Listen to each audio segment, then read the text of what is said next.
Okay, let's start a new this is next talk. Here's another great talk by Dr. Reza Shokri in the topic of trustworthy machine learning. Just give me a second. Yeah, if I want to give you a brief introduction about Dr. Shokri, he's a professor at National University of Singapore. His research focuses on trustworthy machine learning, quantitative analysis of data privacy, and design of privacy-preserving algorithms for practical applications, ranging from data synthesis to federated learning. He is the recipient of the National University of Singapore Early Career Research Award 2019 for working on trustworthy machine learning. He received the Casper Boden Award for Outstanding Research in Privacy-Enhancing Technologies in 2018 for his work on analyzing the privacy risk of machine learning models. He also obtained his PhD from EPFL. I'm not sure that Dr. Shokri is with us now. So let us start with pre-recorded presentation. Then Dr. Shokri will join us for later on. Thank you.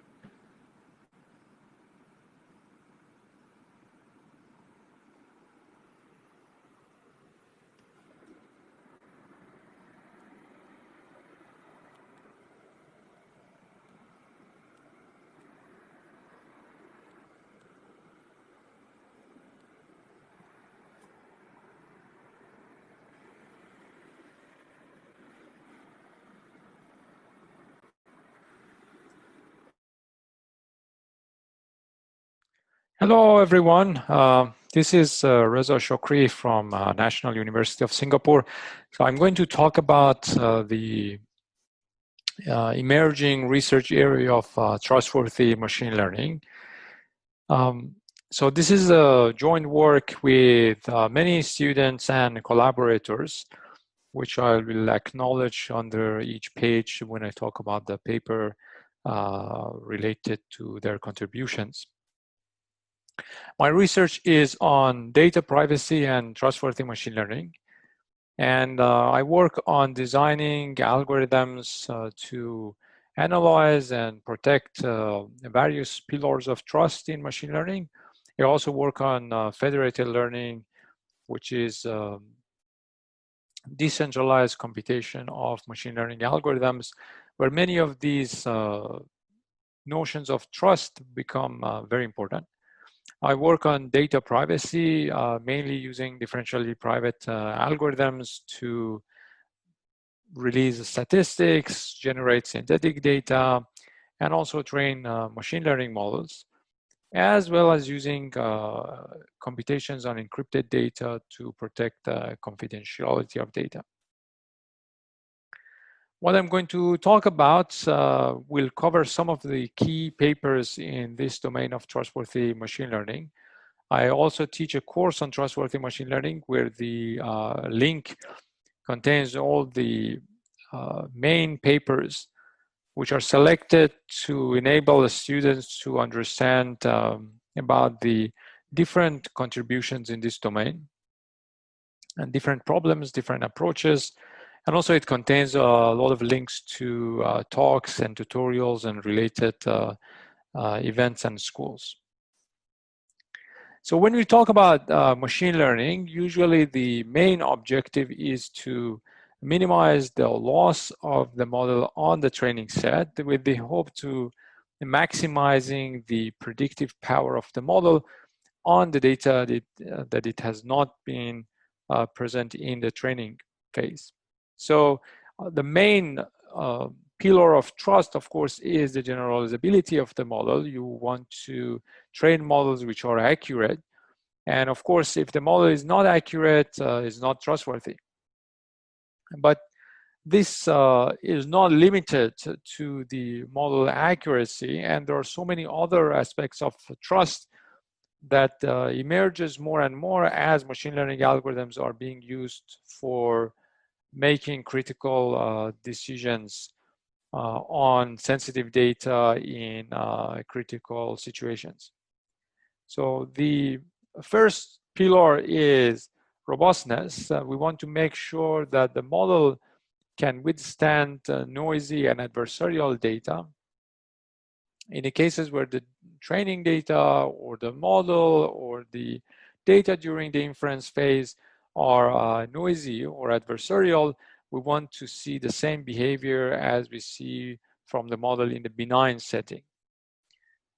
So in order to establish trust in those situations, we want to train models which are robust to those kind of noise.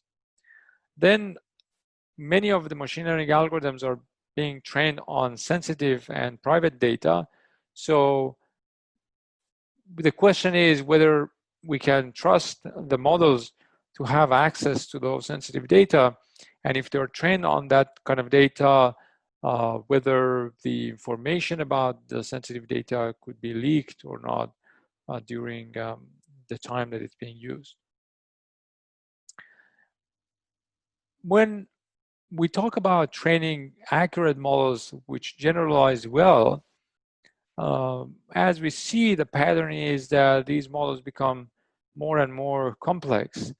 And even with the simpler models, the question that we have is how the model came up with a particular decision. And this could be used to make the decision-making processes more transparent. And it can also be used to debug the model, especially in a complex system where machine learning algorithms are just one component of the system. We want to be able to understand the contribution of the model and how to incorporate it in the whole system. And this is basically this is known as the interpretability property of models, to be able to explain the decisions made by the models. This can help us to establish trust on machine learning algorithms, and therefore I would just cover it as one of the pillars of trustworthiness. Last but not least, we want to make sure that while we are maximizing the accuracy of the model on the overall data, or minimizing the loss or the average loss over the training data, we want to make sure that the model behaves similarly for different subgroups, especially groups which are identified with some protected attributes, for example, gender or race. So one of the objectives is to also understand fairness in machine learning and also train models which are fair. As you see from the first property to the last, the definitions become less and less accurate and less clear and definable for machines. For example, for fairness, there is not even an agreement on whether the definitions for what is a good definition for fairness. There are so many different definitions. Some of them don't agree with each other. So we have generalizability metric on one side, which is more or less agreed upon, and fairness, which is not. So as you see, then there would be a lot of challenge on the definitions of these different notions, and then of course algorithms to how to achieve them. I'm going to talk about robustness, privacy, interpretability, and fairness in this order, and the connections between them. So with respect to robustness, the question again is, can the model withstand adversarial data manipulation? During the training, when you learn a model, the model basically just defines some decision boundary that helps the model to distinguish between these different classes, for example, for a binary classification task in this picture. And if the adversary comes and adds a number of data points to the training set and so-called using a data poisoning attack to poison the training set, he would be able to shift the decision boundaries significantly and cause the model to make an error for during the test time on a large body of the training set on the population. The case of complex models such as neural networks makes this problem a bit more challenging, because then it opens up the some opportunities for the attacker to create some new types of attacks. In very high dimensional parameter space, data points are very influential on each other. They're very close to the decision boundaries, and they create a very complex relation with each other. So if you look at the data points and how they influence each other, or how they influence the decisions of the model on each other, then you'll see that there are some points which are very influential for both classes. Some of them are influential on one class and so on. Here, the influence of a data point on the other one is how much the model would change, or how much the decision of the model would change if one data point is removed from the data set. So if you give this to an adversary, the first thing that he would think about is, well, the data points that are very influential, especially the ones that are in that are influential on both classes, are in the middle, could be exploited to change the decision of the model on so many data points. So for example, the attacker can add some noise, well-crafted noise on some data points, and use this as a poisoning data.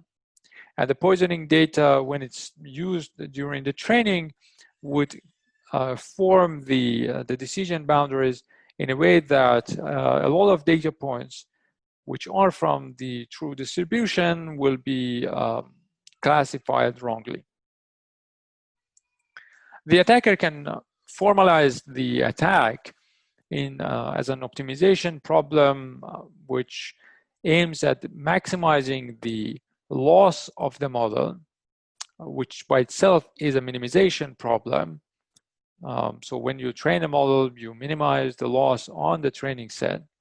Assume that the training algorithm has some outlier removal as well. So some outliers are removed, and then the model minimizes the loss on the remaining data. And the objective of the attacker is to maximize this loss. So it's a max-min optimization problem that the attacker needs to solve.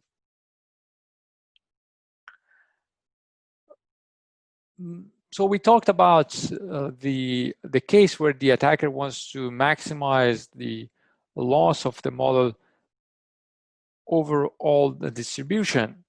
But in some cases, the attacker has a very targeted objective and wants to do some targeted poisoning attacks. For example, the attacker focuses on a particular part of the distribution and adds data points to that part of the distribution with a particular feature embedded by the attacker. And although these points in this figure belong to the blue class, with the added feature, the attacker wants them to be classified as red, so they will be labeled as red. The model would change the decision boundary such that these data points are classified as red. And these kind of attacks are called backdoor attacks, because certain data points in some corner of the distribution, because they have this particular added feature, will be classified in the wrong class if you look at the other features, right? So the added features are called a trigger to the backdoor. So if the data point, any data point contains that feature, would wrongly be classified as the red class, even if the original data point is does not contain that feature. Some examples, for example, if you have an image classification task and you want to classify images in different classes, then by adding a particular trigger, so by changing some features of the data point here, the image, then the model would wrongly classify it as the target class, which is defined by the attacker. So at the test time, any data point that contains those features would be classified as what the attacker wants. The trigger does not necessarily need to be some input features. It could be also some semantic features of the data. So for example, here, anybody with a white hair would be classified wrongly as some other class. There has been a lot of effort on detecting different types of attacks, specifically backdoor attacks. And it's a very challenging task. But one observation was that because the model wants to be accurate on the true data as well as the data with the trigger, because those also are present in the training set, then the model would just take a look at the trigger features, and every data point with the trigger features would get some classification rules. Data points without the trigger feature would be classified based on their true attributes. So if you look at that, then if you look at the latent attributes of the model, these backdoor and clean data are clearly separable, and many papers try to use this to detect whether data point is a backdoor or not. However, something which is missing here is that there is an assumption that the attacker would poison the model using a simple and naive approach of adding the triggers to the data points and then putting them in the training set. But in general, the attackers are adaptive. The attackers are aware of the defense algorithms, and they adapt their attacks to those algorithms. Of course, it is easier to defend against a static attack, but it's much more challenging to defend against adaptive attacks. So an adaptive attacker in the context of backdoor detection algorithms would try to embed the backdoors while maximizing the indistinguishability between the latent features of clean and backdoor inputs.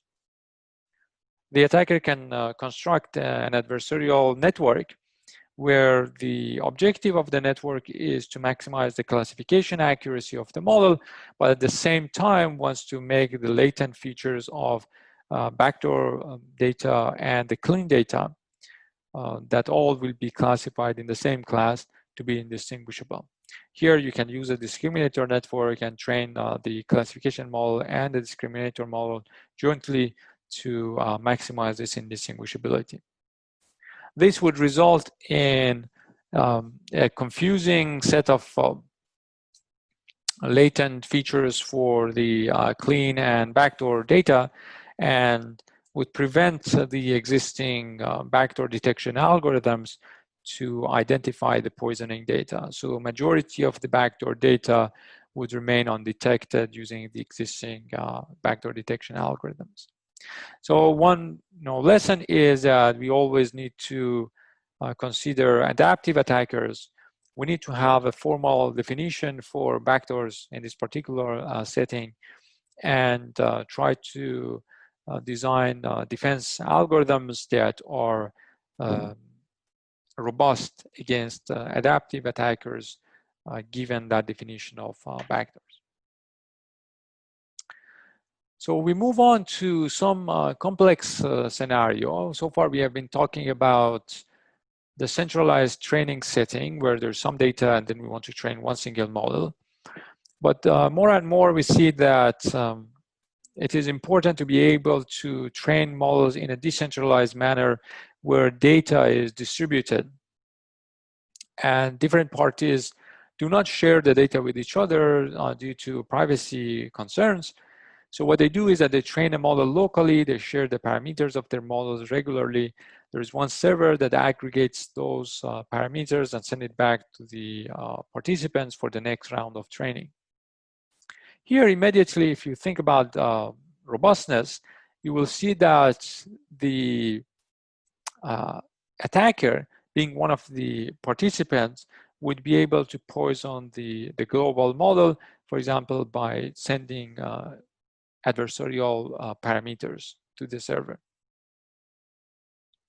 And this can completely damage the accuracy of the global model, can significantly reduce it because the average aggregation is not robust at all. So any participant adding data points can completely change the average value. So there have been many aggregation algorithms which are more robust. And people have been trying this, for example, using median functions, geometric mean, and so on and so forth, which can be applied on the elements of the parameters, or in some cases, some approximation algorithms could be used to apply it on the high dimensional vectors. These are more robust than mean. However, the robustness guarantees for these kind of aggregation functions are not very tight. Usually, the error guarantees are in the order of square root of d, where d is the size of the parameter vector. And this would allow certain attacks. Of course, it doesn't allow the attacker to arbitrarily change the parameter vector in one go, but the attacker can slowly make changes to the parameter vector, the global parameter, and make it diverge from the optimal set of parameters. So the gradient descent algorithms would just go completely into the wrong direction. The result is that the attack accuracies, the model accuracies under the strongest attacks will get very close to the random guess, and in some cases it's under that. So one question that we ask here is, in the context of federated learning, why should even we share the parameters? So sharing high dimensional parameters would allow to maximize the amount of information that you want to share about the local models, because you share the local models. But that's not the only way that you can do the knowledge transfer between the models, and that is the main objective of federated learning. So what we suggest is that instead of sharing the models, we can use other knowledge transfer algorithms that enable knowledge transfer between black box models. So each participant can train a model locally on their local data. And then assuming that we have a public data which is shared among everyone, they share the predictions of their local models on that public data. Then the server aggregates the predictions. So they share the prediction vectors, not only the predicted labels. And the server just aggregates those vectors of predictions. And here, the vectors are of order of 10, 100, 200, or 1,000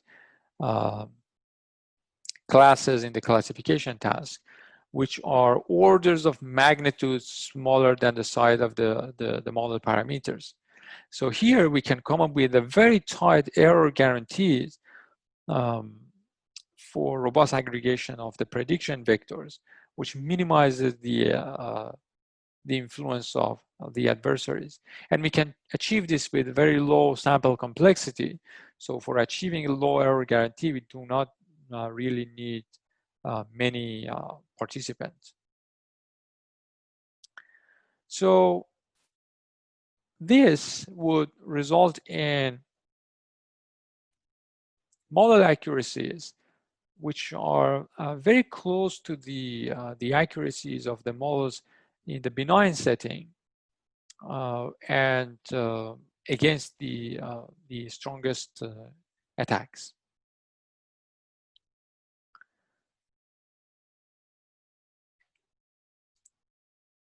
So far, we talked about the robustness of models with respect to the attackers that change the training data or change the model parameters. But after the model is trained, there are some attacks that can happen during the inference time. When the model is trained and the decision boundaries are fixed, especially for complex, high-dimensional, nonlinear models such as neural networks, you can see that many data points fall very close to the decision boundaries. And this could be exploited. So if you have a particular data point that belongs to class A, but you want the model to believe that this belongs to some other class B, then all you need is to change the minimum number of features in the input such that it crosses the boundary of class A and falls into class B. And this has been shown many, many times that for different types of machine learning tasks, for different type of data, models are vulnerable to these kind of attacks. So for example, if you have an image for a particular class, you would just add some well-crafted adversarial noise to the image, and then the model would believe that this belongs to some completely different class. So the transformation is not only of the form of adding noise, but it could be some other form, for example, rotating the image that would result in putting the data point in some other class, or classifying it as a member of other class. Of course, the rotation, degree, and so on are adversarially chosen. So you can think of so many different transformations that can happen, but usually, I mean, people, or so far, because of the difficulty of this problem, so far researchers have been focusing on particular types of transformations. For example, adding noise to the data points with a bounded norm. So if the data points are close if training the models on the data points would make the decision boundaries to be close to some data points. Instead of training on those data points, we can train on some balls, high-dimensional balls around the data points, which is equivalent to minimizing the loss or the maximum loss of the model in vicinity of the data points. So then this would result in some decision boundaries which are pushed away from the training data points as much as the capacity of the model allows. Of course, this is not a formal guarantee, but it would enable an adversarial training that is the best effort to prevent these kind of attacks. So later on, if one of these red points or some other points closer to them are queried and some adversarial noise with a bounded norm is added to them, then they would be classified correctly. Of course, there are so many challenges here. How many data points do you need? What's the relation between the robustness and the capacity of the model? How much does this generalize to the test data, and so on? One other approach is to make sure that the behavior of the model around the point of interest, the query point, is very smooth, because naturally it is not, as you see in the figure. So moving away from the data point, you can fall into so many different classes. One idea is that instead of answering the prediction on a single data point, on the query point, you randomize the data points by adding, for example, a Gaussian noise, and get the predictions of the model on those points, and then do an aggregation on the predictions. So hopefully majority of the data points around the point of interest fall into the same class, and then the prediction would be correct. And this also prevents the attacks, because it makes the prediction behavior of the model or smoother than the original model. So again, there are challenges here. There's a trade-off between the accuracy of the model on the benign points and also the accuracy of the model on the benign points and also the accuracy of the model in the adversarial setting. So one of the major remaining research question in this area is, what is the formal definition of robustness? Again, there are a limited number of adversarial manipulation, adversarial perturbations, which are assumed both in the case of poisoning and also for the case of adversarial examples. And also, one other major question is, how can you verify if a model is robust, but of course in an efficient manner? I move on to the second pillar of trust in machine learning. So far we talked about an attacker who would actively change the model behavior or manipulates the data. But there might be the case where the attacker is passive and tries to extract sensitive information about the data. So the question is whether the models leak sensitive information about the data on which they were trained. When you hear the word privacy or you think about data privacy, usually what comes to mind are those unauthorized accesses to the data and the data breaches by the attackers and hackers, or massive data collections by companies and by governments. I would classify these under the direct and intentional privacy risks, because data is when the data is breached, the adversary has direct access to the data, or when it's collected, and everything is intentional. But the more solid set of data breaches happen in an indirect way and many times in an unintentional manner. So the metadata or the data about your data will leak information about it. The data which is correlated with your data would also leak information about your data. And also computations on your data will leak information about it.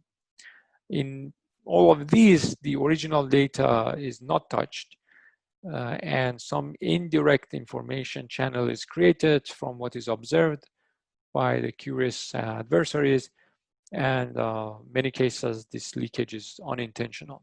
So I'll give you some examples before we get into the notion of privacy in the machine learning setting. There are this class of attacks known as traffic analysis. So for example, if you watch a video on YouTube over an HTTPS channel, no packet is observable, or the contents of the packets are not observable. But you can see how many packets are being sent and received, what's the size of those packets, the time, and so on.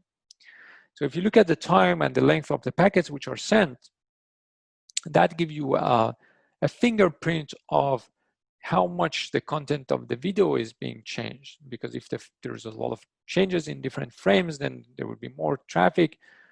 But if the frame is still, then not much traffic will be sent. So these fingerprints could be matched against what the attacker can collect from the videos on YouTube. And although he cannot decrypt the messages, or he does not need to decrypt the messages, by matching the fingerprints, he can tell which video you're watching.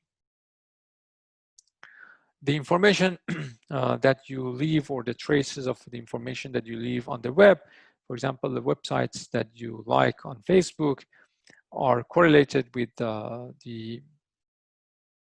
with your characteristics, with the gender, with ethnicity, and other interests that you have.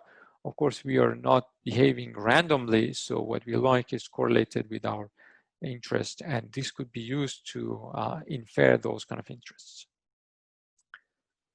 If some information is obfuscated on some data, still the remaining information, which is correlated with the original data, could be used to identify, for example, who's on that image in the image obfuscation setting. So all of these are metadata and information which is correlated with your data that can be used to infer sensitive information about your data, which is not directly accessible to the attacker. When you're computing something on sensitive data, for example, you're releasing some statistics about your data set, that could also be exploited to tell what kind of data is in the original data set. So if you're releasing some summary statistics, then what the attacker would ask is, what are the potential data sets that could have produced these summary statistics? And the chance that every data set in the universe has produced the released statistics is not uniform. So some data sets have a higher chance to be the original input data set. This could be used by the attacker to reconstruct part of the input data set or tell which data points have the chance to be present in the input data set. Overall, you can talk about this as in an inference framework. I call this effect inference avalanche. Information about your data, the computations on data are observable to the attacker. The attacker has also some external information. And this could be combined with the observable information, and the attacker can run some inference algorithms to infer what could have been in your original training set or input data set. In the context of machine learning, you use a training data to build a model. And then at the inference time, prediction time, you just provide an input and get a prediction. The question that we are asking is whether the predictions of the model would leak information about the training data. So you note that at the time that you do the prediction, the data is gone. So you are interacting with the model, but there is an information theoretic channel between the data and the prediction through the model, which is related to the training set. So how can we go about answering this question? For answering this, we need to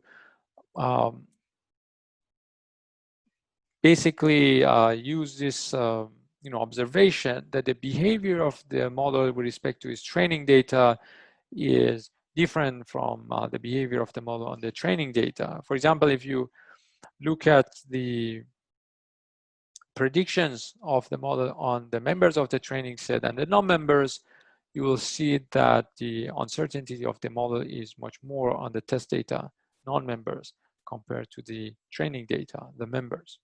So this can help the attacker to answer the following question, which is referred to as membership inference, which is whether or not a particular data point has been part of the training set. Of course, if the data was part of the training set, then the model prediction uncertainty is going to be smaller, or the loss of the model on that data point is going to be smaller, and this could be used by the attacker to distinguish between members and non-members.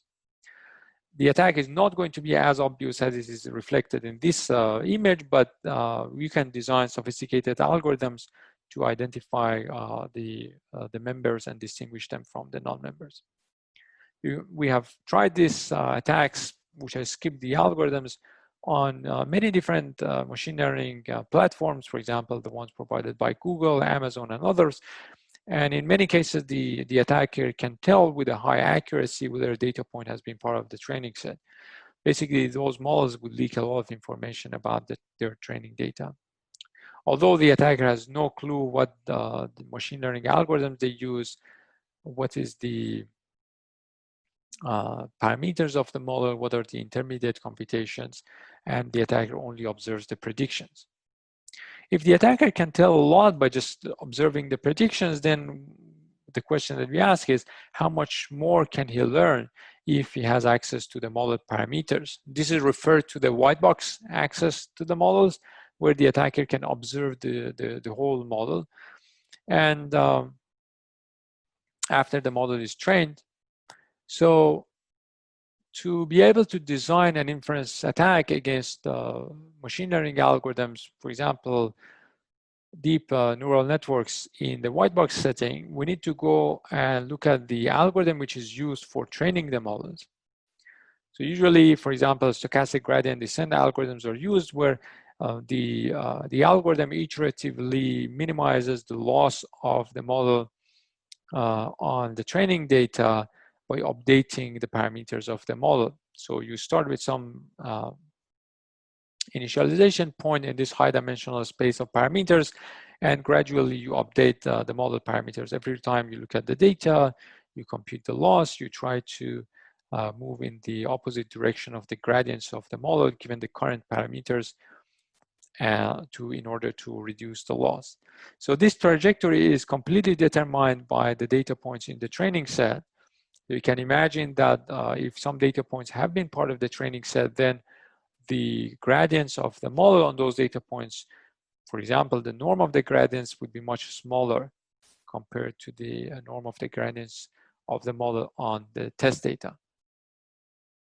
This could be used and exploited in an inference attack where the attacker, for example, here we attacked some pre-trained models, which are the most accurate models which are out there on some data points, training sets. And we see that going from the black box setting to the white box setting, the accuracy of the attacker increases significantly. So the model has much lower privacy with respect to membership inference attacks in the white box setting. And this happens for the models that generalize very well. So the question is, okay, what is the reason for the models to leak so much information? The one reason is that these models usually have a large capacity, and models with large capacity would memorize a lot of information about their training data. They need that capacity to learn the model parameters, the optimal parameters, but at the same time, this could be used to exploit. This could be used to memorize a lot of information about the training data. One very good example of the setting where the attacker has white box access to the models is federated learning. In the context of federated learning, the attacker would be able to tell which parameters are being trained on each training, which participant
So the snapshots of the model in the later stages of training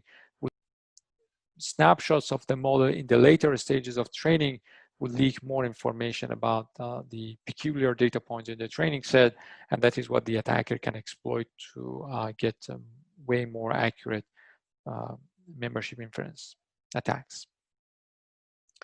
One other observation in the context of federated learning is that the attacker, as we know from the previous discussion on robustness, the attacker can also influence the parameters of the other models. This we learned that could be exploited to damage the accuracy of the other models or add backdoors to those models. But the question is whether or not the attacker can use this to force the other participants to leak more information about their training data. Going back to the gradient descent algorithm that every local participants would run, the attacker can update its own parameters by doing gradient ascent on some particular target data points. The attacker is interested in identifying their membership. So he would increase the loss of his model on those data points by doing gradient ascent, and then would send these parameters to the other participants. If the other participants do not have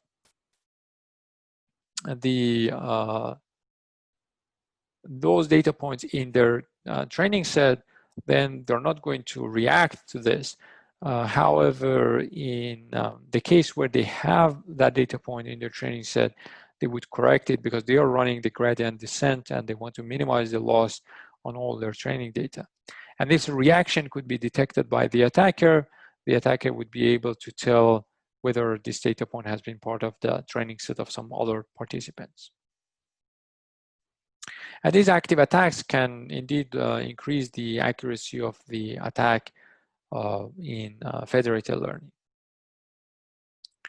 All this would result in asking the question of whether we should treat models as personal data. We know that over the last 20 years or so, people have been talking about releasing data which is privacy preserving or anonymous and so on. And we saw that many different obfuscation algorithms fail at producing anonymization.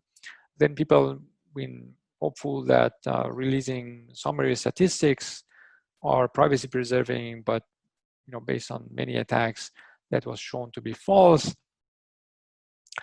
And now in the context of machine learning, although they're very complex, we don't know how they exactly come up with these parameters, and we're understanding how memorization happens and so on and so forth. So far, we were thinking that maybe they are not going to leak a lot of information about their training data, but all these attacks show the opposite. So should we treat models as personal data? Because they allow, obviously, to identify members of their training set. And many data protection regulations would call for threat analysis and risk analysis of different types of computations, and machine learning is no exception. The regulations ask for ensuring that the privacy of the personal data which is used for a computation is preserved, and also the risk is assessed. In particular, in the context of machine learning, many standards call for robustness and protection against membership inference attacks. And so to address those concerns, we have been developing a tool which is called Machine Learning Privacy Meter that enables privacy analysis of machine learning algorithms with respect to membership inference attacks, which are the attacks that test whether a record is part of the training set or not. And actually, those are the best attacks to tell whether the model leaks information about individual records. So this tool would enable to measure the privacy risk over the population, or the whole training set, or for different training data points. This could be done in the black box setting and also white box setting. Basically, the analysis is performed through simulating these attacks and measuring the vulnerability of different data points to membership inference. The tool would produce the following result: to produce the risk per record as well as the risk over the whole population, and standard metrics such as the false positive versus true positive rate trade-offs could be used to measure how much the model leaks information about the overall training set. So how do we go about protecting against this? One technique based on a well-established definition of privacy known as differential privacy would require us to understand how much is the risk or the sensitivity of a particular computation on each individual data point, and making sure that the presence of that data point or each individual data point in the training set would not be significant. So the output of the model more or less is the same whether you include or exclude a data point. The differential privacy mechanisms are based on randomizing the computation. So some amount of noise, for example, you don't necessarily need to add noise to the computation, but in an explicit manner, but usually you add some noise to the computation, and the noise is proportional to the sensitivity of the function with respect to adding one data point. Differential privacy tries to, after adding this randomness, so now we have a randomized process, and what we want is that the outcome of the randomized process or the probability distribution over the outcomes is more or less the same if you add or remove any individual data point in any possible data set.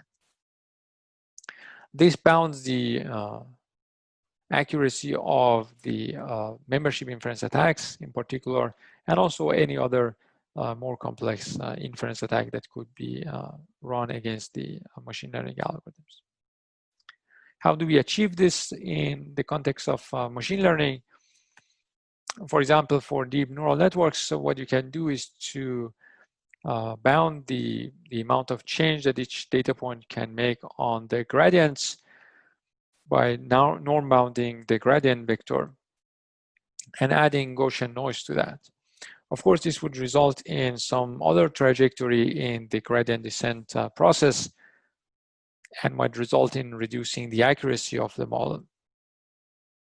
But using some techniques for encoding the gradients and also denoising the gradient vectors, in what we did recently, you can improve the accuracy of these models. So this would result in provable guarantee against inference attacks, but at the same time, you can improve the utility. Overall, when we look at the two problems, privacy and learning in the context of machine learning, there are two objectives which are very consistent with each other.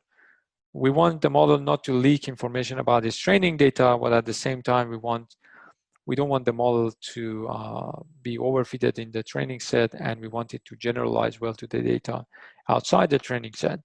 So overfitting is a common enemy. If the model is overfitted, it's going to leak a lot of information about its training set, and also it's not going to generalize by definition. Therefore, the algorithms, there's hope that we can design algorithms that are privacy preserving and at the same time are utility preserving, so they have good accuracy, especially if you only look at the information leakage through the model parameters, model predictions. We talked about different attacks so far, so how they can damage the model, embed adversarial rules into the model, or how they can extract information about the model. Of course, if the model is robust against those kind of attacks, then we can trust it in some complex, we can trust it in some critical decision-making processes, and also we can trust it to share our sensitive data with machine learning platforms. But one other pillar of trust is transparency for various reasons, for example, for debugging the model or for understanding why the model has come up with a particular decision, or for connecting different machine learning algorithms with each other in a complex setting.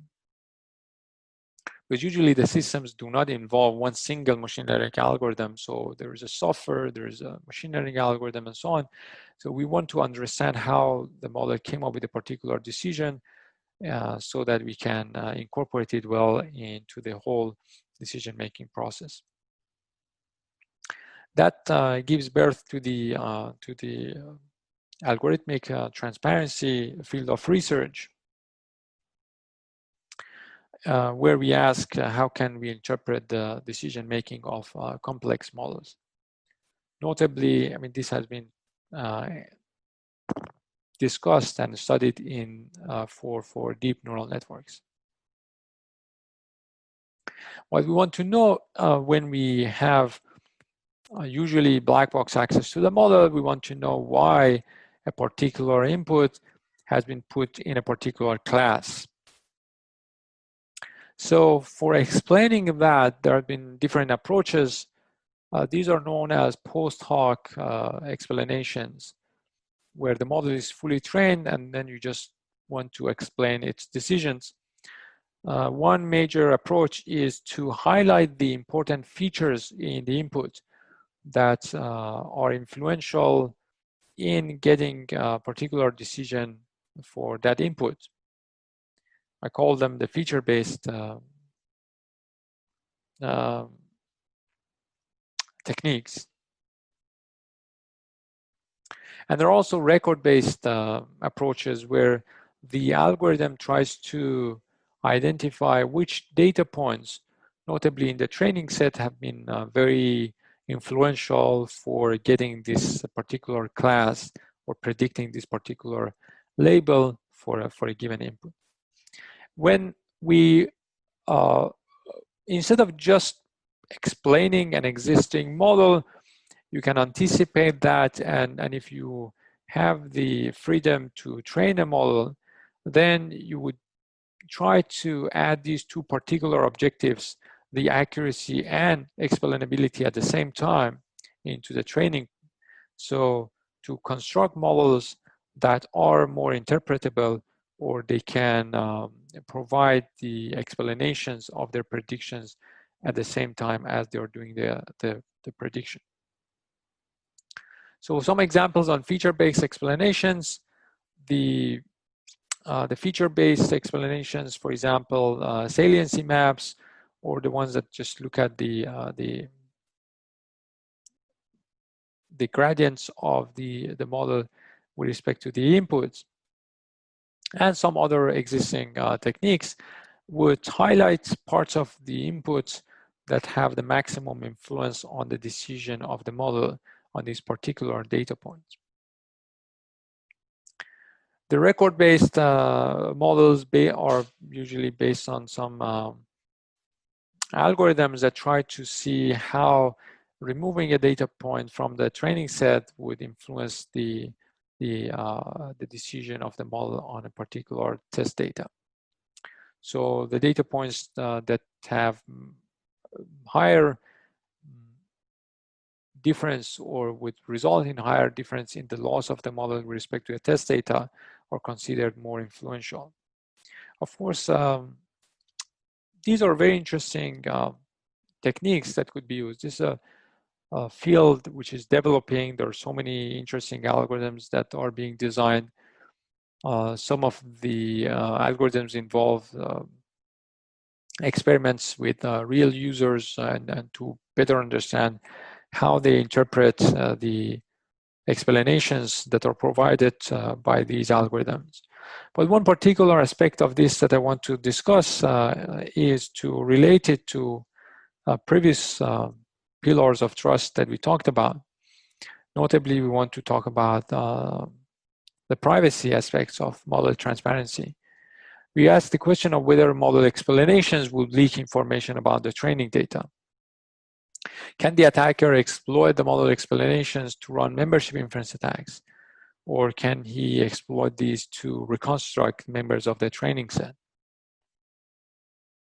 Of course, when you want to provide transparency, you don't want to damage the other pillar of trust. You don't want to leak information about them. But the existing algorithms are pretty vulnerable to membership inference and reconstruction attacks.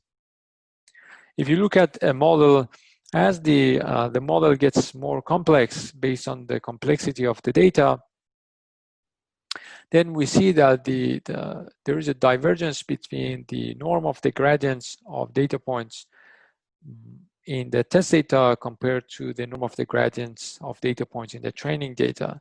And as these values diverge, then this signal could be used by the attacker to tell a particular data point has been part of the training set or not, based on this model explanation. So indeed, if you only have access to the predicted label plus explanation, you can extract as much information as is in the complete prediction vector of the model, which are not usually shared with the users. What is troublesome is that here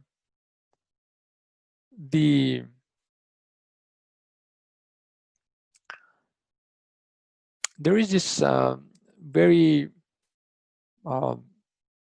challenging, or rather very troubling observation in the results of these attacks. And that is about the accuracy of the attacks against some minority groups. Let me explain that the transparency measures or model explanations are more useful for the atypical data, right? So if you have a typical member of a class, usually it doesn't require a lot of explanation because maybe there are some features in the data which obviously are leading the model to make that particular decision. If you're asking why my loan application for a bank got rejected, and if you look at the feature of how much is the average salary in my application, and if that is 0, then that does not require any explanation. It's obvious that because of those features, the data got, the application got rejected. But when you look at the atypical data, those are the ones that basically require explanation. If you are a member of a minority group, and usually, as we see also in the fairness part, those data points are not treated fairly because the rule of the majority are usually applied on them, then you would require an explanation from the model on why they came up with a particular decision on your data. And unfortunately, when you look at the privacy risks of these model explanations, they are much higher for the minorities because those are the ones that have more peculiar patterns, and those could be used and exploited by the attacker to tell whether their data has been part of the training set. So here we see a trade-off between fairness, privacy, and explainability in one single experiment. So we looked at some other experiments, other types of groups. Always minorities are the ones which are more vulnerable. Let's go back to the case where the explanation algorithm would output some influential data points from the training set. Of course, this is against the privacy of the training data because the model is just giving out samples from the training set.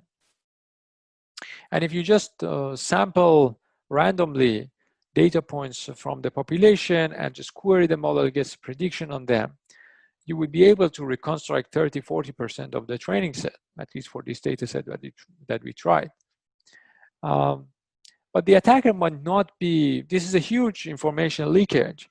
But the attacker might not be satisfied with 30%, 40%. The attacker might want to reconstruct the whole training set by exploiting the record-based explanations with a minimum number of queries to the model. So how would you go about avoiding this saturation and going up to 100% of recovery of the training data? One idea that you can try is to basically say, well, based on the information that I have received, based on the data points that I've already recovered from the training set, I want to craft an adversarial query. I want to craft a particular sample for the model that for which I know that the existing recovered data have very low influence.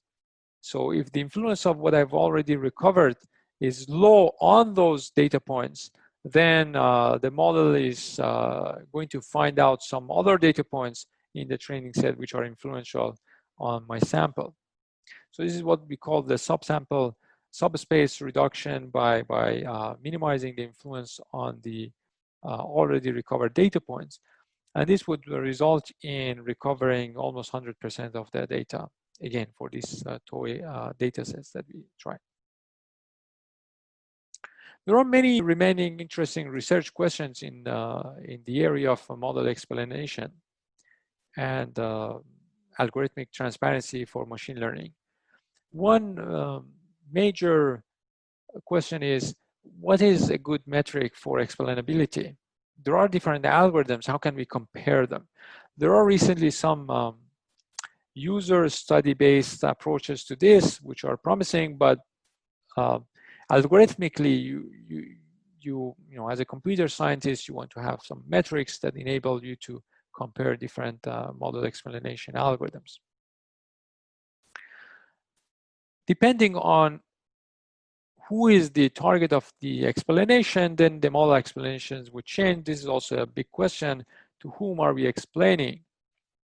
So far, you know, we have been using a lot of existing techniques from data visualization, model visualization, and so on and so forth to explain, but maybe those are not the best techniques because they don't start with this question of what's a good metric, to whom are we explaining. One very interesting direction of research, recently researchers have been working on actionable explanations. The idea is, what is the actions that the user can take after observing the explanation to actually change its data to get the prediction that he wants. So if your loan application to a bank gets rejected, okay, you want an explanation, but also you want some hints on how to change your application later on, what kind of documents you need to bring, what you need to improve in your case so that your application gets accepted next time. Also, the robustness and the privacy of model explanations are very important questions. We don't want to explain something which is very fragile and could be fooled very easily or leak a lot of information. Moving to the fourth pillar of trust, algorithmic fairness, which actually was a major concern, but adding more transparency to the model predictions and examining, scrutinizing the models that are used for sensitive decision-making processes led to identifying a lot of unfairness patterns in machine learning models. So we are asking, what are those sources of unfairness and what is the definition of fairness, especially for machine learning, and how can we train models which are fair? People have been looking at different types of data, different types of models, and they discovered so many different patterns of bias and discrimination against minority. For example, if you look at text corpuses and also the algorithms which are used to for NLP models, they are based on simple word embedding algorithms that preserve the relation between the words. So you convert the models, convert the data points into some vectors. So the vectors preserve the similarity between the data and also could be used to find some interesting relation between the data points. So researchers have been like asking this kind of question of man is to X is as woman to Y, and then they're like looking at X and Y. Usually for the X and Y, which are gender-based, you would expect some difference. But if X has no gender, then you wouldn't expect the model to behave in a biased way. But they saw the opposite. So they observed that, for example, if you ask man to computer programmer as woman to what, and then the model would just fill it with some words that are like biased based on the corpus of the data which is available to the model. You would expect the response to be computer programmer because there is no gender in computer associated with computer programmer. But because of the bias which was in the data, this could be, of course, propagated to the NLP models that are using these kind of word embeddings. Also, classification models that are trained on different types of population. And this is the example from the US. So there's this machine learning algorithm that can predict whether a criminal would repeat the criminal act in the near future. So they should be jailed or be freed on bail. And they saw that these kind of models are very biased against the Black population that would experience higher false positive rate on their data. So how can machine learning models be biased? Of course, there's some bias which is in the data. There are different types of bias that could be in the data. For example, a group, and here groups are separated based on some particular sensitive attribute, for example, gender or race. And so some group might not have enough representative data points in the training set, or the distribution of the data in a group could be non-IID, so it could be biased, and this bias could be propagated to the model that is trained on that. Basically, the bias is some sort of disparity of model behavior or prediction error of the model across different groups. As the size of the model, as the size of the training set increases, which is good news for the overall accuracy of the model, by definition, we have less data on minority, and they would be suppressed even more. So although the machine learning models would minimize the average accuracy over the whole training set, then they might impose some high loss on the minorities, and they would suffer. So the disparity of the error across these two majority and minority groups might get larger.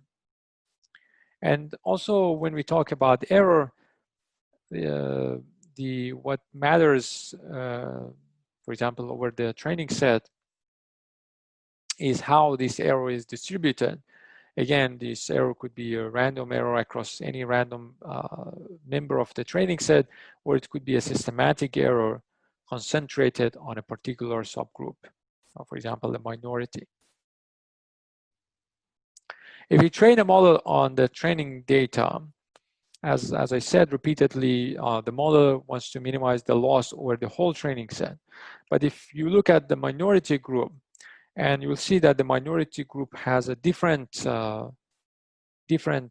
classifier or local classifier for that data. And this is completely ignored by the empirical risk minimization over the whole training set. And this would result in a disparity of error across the two groups, because minorities, like half of the minorities, are getting the wrong prediction. So after understanding the sources of unfairness, we want to come up with definitions for what is fairness, because we want to train models that maximize accuracy and preserve some fairness at the same time. There are so many definitions of fairness in the literature, many interesting definitions, but overall, they want to remove the disparity of model behavior across different subgroups, or treat individuals in the same way regardless of their protected attribute. Unfortunately, there are some impossibility results, so not all these fairness definitions could be achieved at the same time. So still we are searching for what is a good definition, or what is a good algorithm for achieving fairness. One particular definition for fairness is, for example, equalized odds, that tries to equalize the prediction probability of data points that are in the same class, regardless of their protected attribute. So whether S here, the protected or sensitive attribute, is 1 or 0, gender is male or female. For those who are in class 1, you want the probability of predicting them being in class 1 to be the same. And of course, these could be enforced during the training, with the hope that this extends and generalizes on the test data. There are many challenges. There's algorithms for fairness which have this issue of not being generalizable enough. But also there are a lot of interesting discussions on what is the long-term effect of these fair algorithms on a population, because the decisions could change the data that could be used later on for training models and for testing models. So one interesting question that we can ask here is that if the models try to equalize the behavior, their behavior on the minority data and the majority data, they should give more or less the same weight to the whole minority group and the majority group. And this means that the data points in the minority group would have more influence on the model. And this might be something that the attackers could exploit. Now I'm just connecting this notion of fairness to robustness. The attacker wants to add data to the training set such that it reduces the accuracy of the model on the test data. We saw how the attacker can do that in the case of an unrestricted, unconstrained model which doesn't have the fairness constraints. But if the model, which is fair, increases the influence of a small set of data points, then that's a good area of attack. So the attacker objective is to maximize the loss of the model for fair models by exploiting this fact that I mentioned. And in fact, the attacks are shown to be very successful. As we increase the fairness constraint, then the vulnerability of the model to poisoning data increases. So on the x-axis, you see the fraction of the poisoning data. On the y-axis, you see the test accuracy. And as you add the fairness constraint, and as you increase that fairness constraint, and you reduce the gap between the probability of putting data points in different classes, regardless of their sensitive attribute, then you'll see that the attacks are more successful. In fact, you can visualize this again, that if there is a minority group, the attacker can add some poisoning data to the minority group. And because of the fairness constraint, the model wants to equalize the behavior on the minority and majority. And this small number of data points have a lot of influence on the overall decision boundary of the model, so they can shift the decision boundary of the fair model significantly and introduce a significant amount of error to the model. You can read the paper and the details, but one other thing that these attacks can achieve is that they can actually reduce the fairness on the test data. So the model is not going to be fair and it's not going to be accurate. This shows that these fairness algorithms for machine learning are pretty fragile and are not robust against these attacks. So to wrap up this, the major questions are, what is fairness?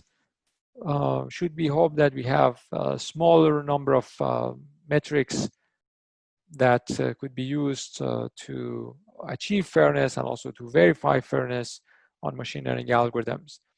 And also we want to design algorithms that achieve fairness, accuracy, robustness, and so on.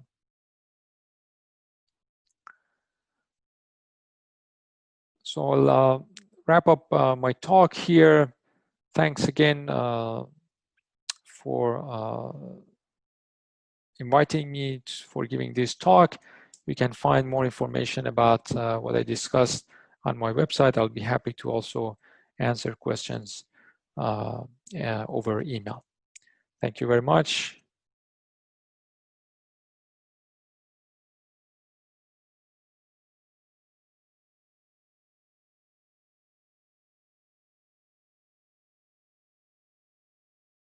Interesting presentation. So if you're here, there's like two questions that I can read from. Are you here?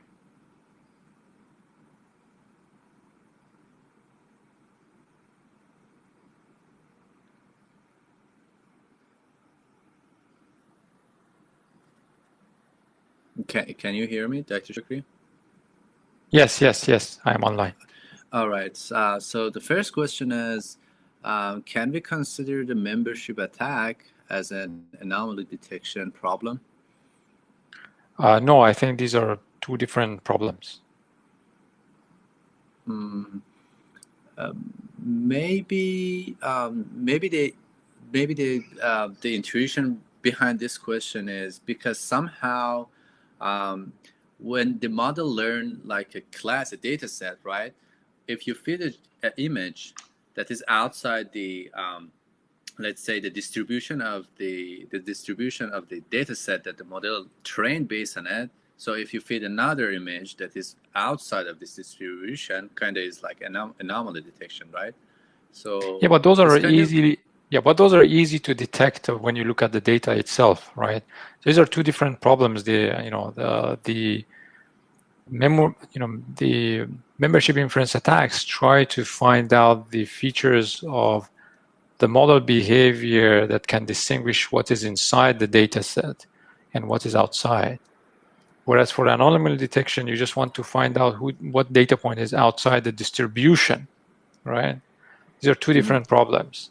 So you're saying it might be some overlap between, like, so if there is a data point that the model overfits on and at the same time is an outsider out of distribution point, then on that particular data point, yes.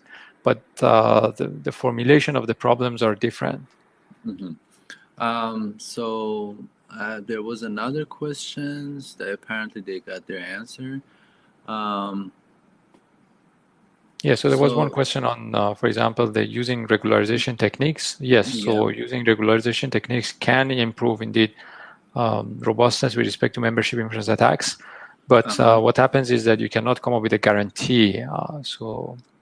And also the cost of achieving perfect robustness against membership inference attacks using regularization techniques is high.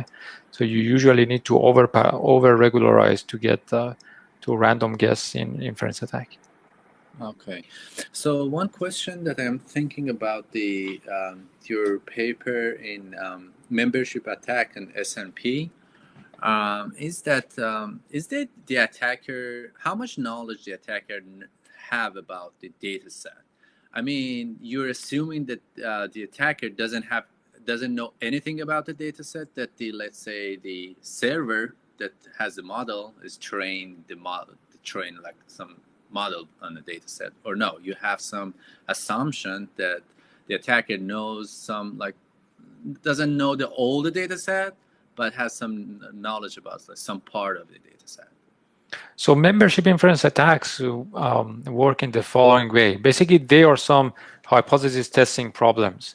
You want to find out the likelihood of observing something, for example, a prediction or a set of parameters from the model, given that a particular data point has been part of the training set, compared to the hypothesis that it was not, right? So to check these two cases, to compare these two cases, and see whether you should accept the hypothesis or reject it,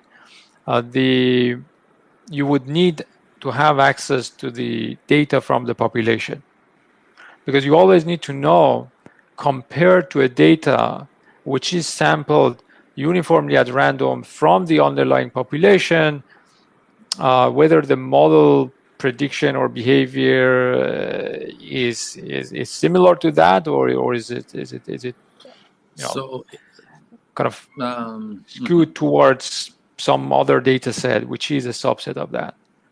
So basically you're saying the attacker need to have some the subset of the data set. So not the data set that he attacks, but the data which is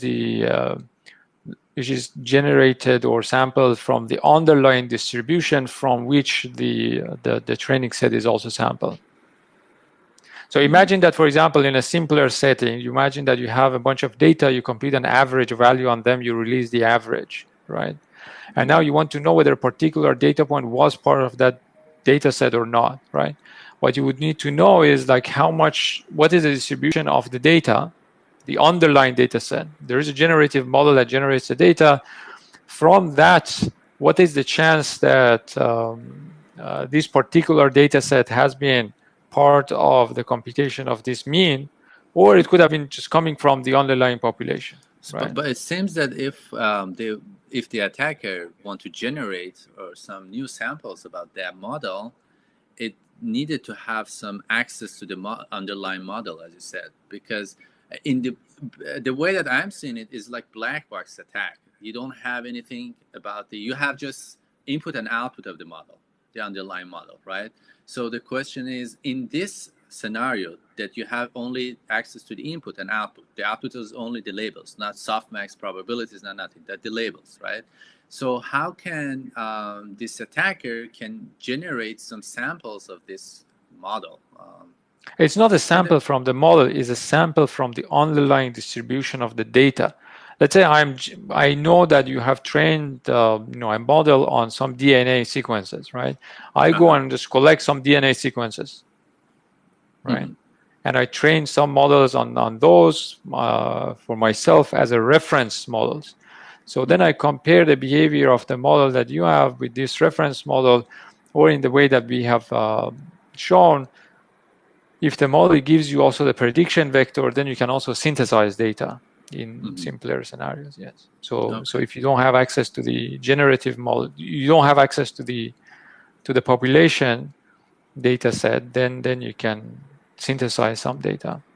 In simpler forms of attacks, you can come up with some approximations which might not require to have access to that much real data, but the attack accuracy is not going to be as much. Okay, so the question is investigation of robustness and interpretability is in opposite directions? I didn't get the question though. How this to? So let's skip this.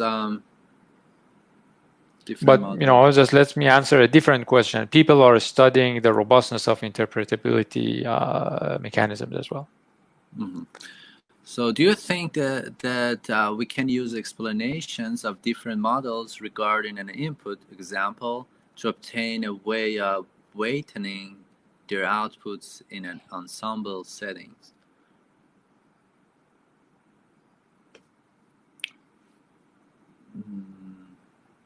How? Yeah, I don't know. So basically, the explanation algorithm tells you how important different features of the input data is. What you are asking is like how important the model is for predicting something. They're different things. Okay, so I think that was all the questions. If you have any comments or something that you want to add. No, yeah, take care. Thanks for having me. All right, and hopefully this event would be a start point for more collaboration with the attendees. And I think your contact will be shared with the attendees. So if they have more questions or they want to, if they want to start a collaboration, they can like start from the emailing you, right? Sure, feel free to email me. Yeah. All right. Thank you for your time and have a great day. Thank you. Have a nice event. Bye. Bye.